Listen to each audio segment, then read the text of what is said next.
I brought a sleeping pad and a sleeping bag, and that was my first night of van life, and it was not glamorous. And I cried myself to sleep that night, and I thought to myself, what a loser I am at life. So let's first define, what does tiny living mean? Now, if we went around and polled different people, we'd get all kinds of different answers. Here is my definition. Living in a tiny home is an attitude. It's a cry of your heart. It's a predisposition of your heart to something smaller, simpler, more natural than what most people are living in. I believe that living tiny is a normal, natural, healthy response to a world of more, bigger, better, I gotta have more. Before World War II, the average size of a home was about 1,000 square feet. People are wanting bigger and more, and the only reason they are limited to that small size, 3,000 square feet, is because that's all they can afford. No, that's all the credit they have. If they had more credit, it would be 4,000 or 5,000. Credit holds us down to a reasonable 3,000 square foot home for one or two people.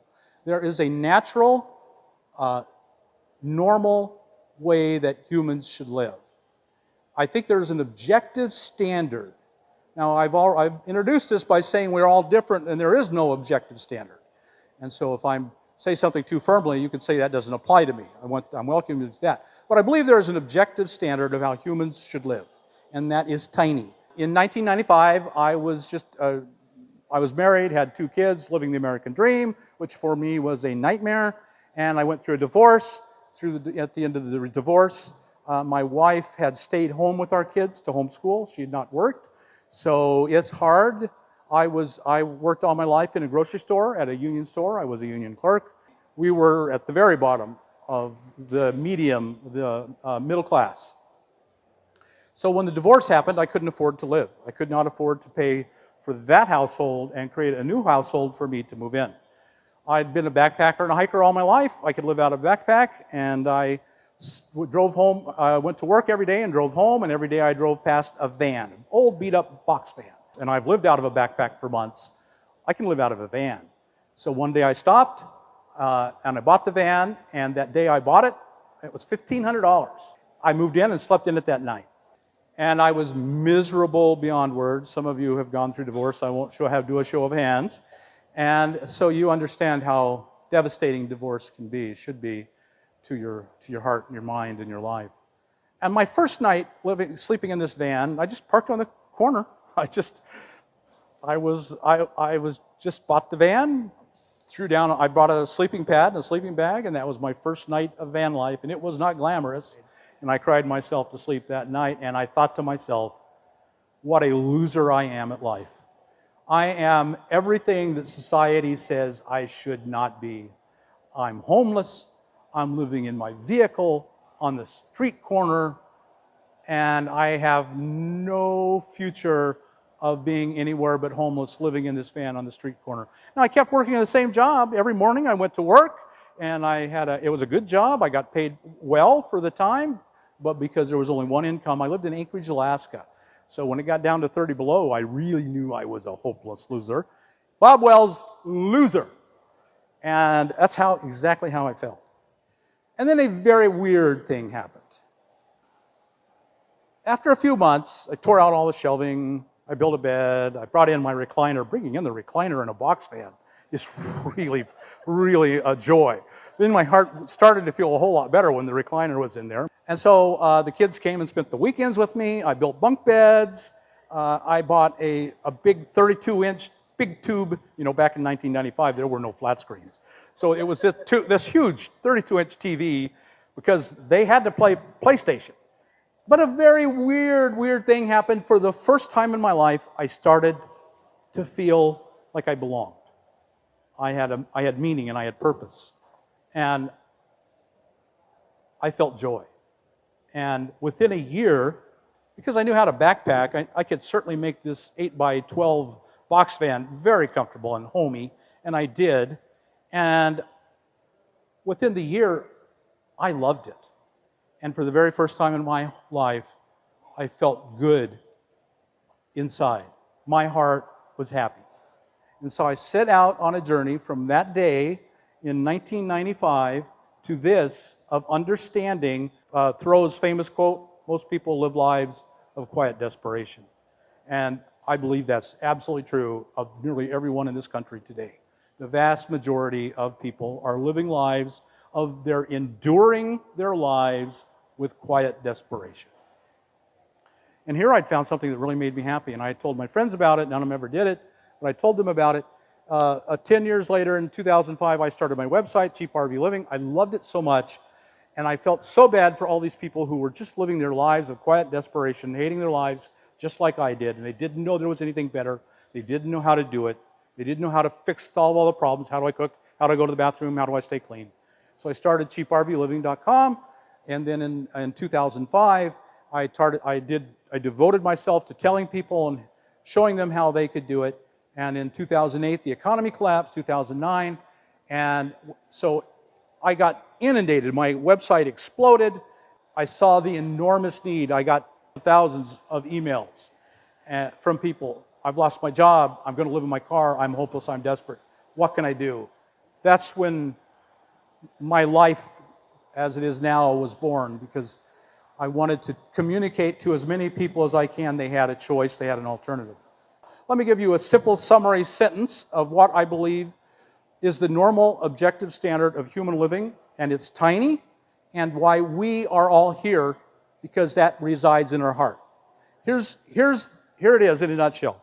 So we have, as humans and pre-humans, have been on this planet for a little over 2 million years. And in that entire time, we have lived as nomadic hunter-gatherers, and bands of approximately 50 to 100 people. That's the 100 is about the upper limit of all the people you could know intimately and well, and 50 is about the lower limit of what can be successful and thrive in living in nature. So our little band of 50 to 100 would come in. We'd find this great place. There was water, there was firewood, there was a lot of game, there were a lot of nuts and berries and tubers, and life was really good. Then we would eat that all up, and then we moved on. And that nature heals that real quickly and easily. So that by the time we would come back, which would be a year or two later, that would all heal, and we had very low impact on the planet.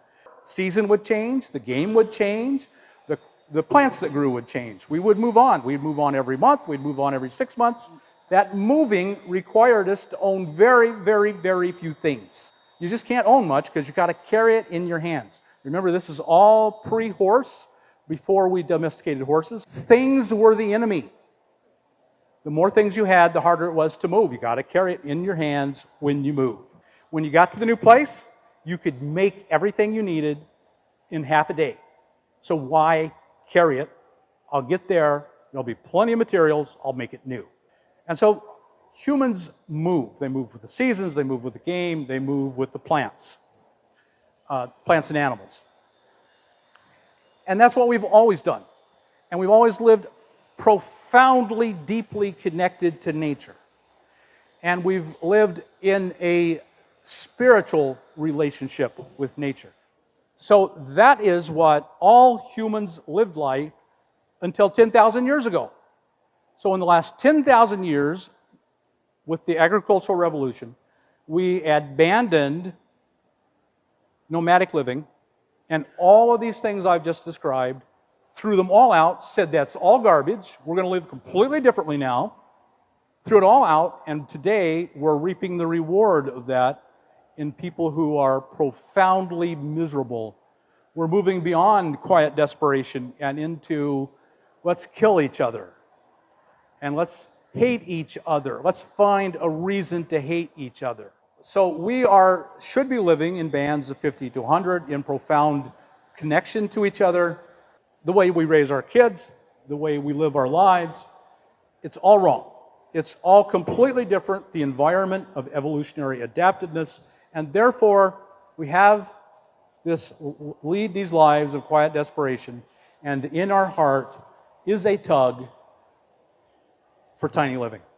Because tiny living is as close as we can get today, right now, to living nomadic lives. Tiny lives. very few things, moving often, deeply connected to each other, deeply connected to nature. Tiny living is normal and natural, and you're here as living proof of that. There's a tug in your heart for tiny living. There's a dissatisfaction in your life with the life as you have lived it, your lives of quiet desperation. And you want to change. So the bottom line is, in our hearts is a hunger for a non-bizarre way of life, which is what Western society is today. My YouTube channel is devoted how you can get that with almost no money. You can do it. You can do it all. You don't need to pay someone. This is available and accessible to you.